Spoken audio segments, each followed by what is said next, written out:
It's been a few weeks in the field and classroom learning what it takes to conduct surveillance and reconnaissance. Now the students move on to something really difficult. They have to get through urban and woodland field training exercises before they can graduate. But this time they don't have any help. They're on their own.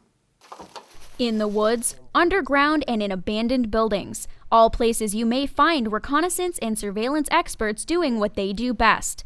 But if you can find them, they may not be doing it right, and it's exactly what these students learned during their final field exercise. We have 3 personnel, one wearing a red hooded sweatshirt with khaki pants. I think the FTX is definitely the hardest part because they're out in the field. They're basically living in holes for a few days.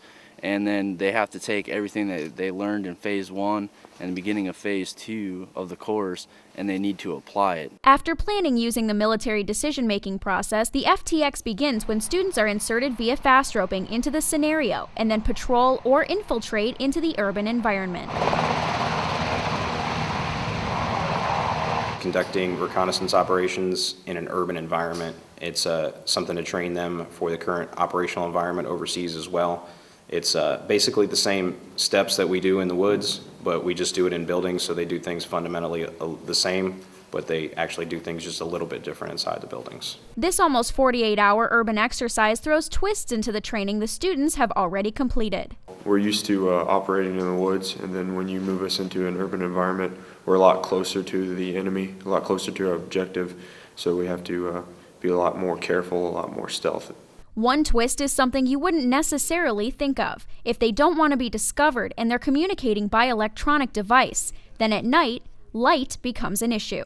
So obviously you want it to be a dark room, and so we can have the laptop open, the tough book, we can work on the radio, and it doesn't expose any light, but this is pretty much the command and control room of an urban surveillance site. After using techniques tailored to complex urban environments like camouflage and communications, the students receive a frago that the orders have changed, and the enemy has moved to the woods. This kind of change during the planning keeps the students on their toes and builds better, more competent leaders. Whenever you move from point A to point B, you conduct reconnaissance. So by conducting reconnaissance, you can become a patrol leader, so you come to the course to understand the dynamics that it takes to conduct it. This graduate-level reconnaissance and surveillance course takes soldiers who have mastered their basic tasks and inserts them into complex situations. The students are through with buildings and bunkers and now move on to continuous surveillance underground and in the trees as they continue their field training exercise in the woods.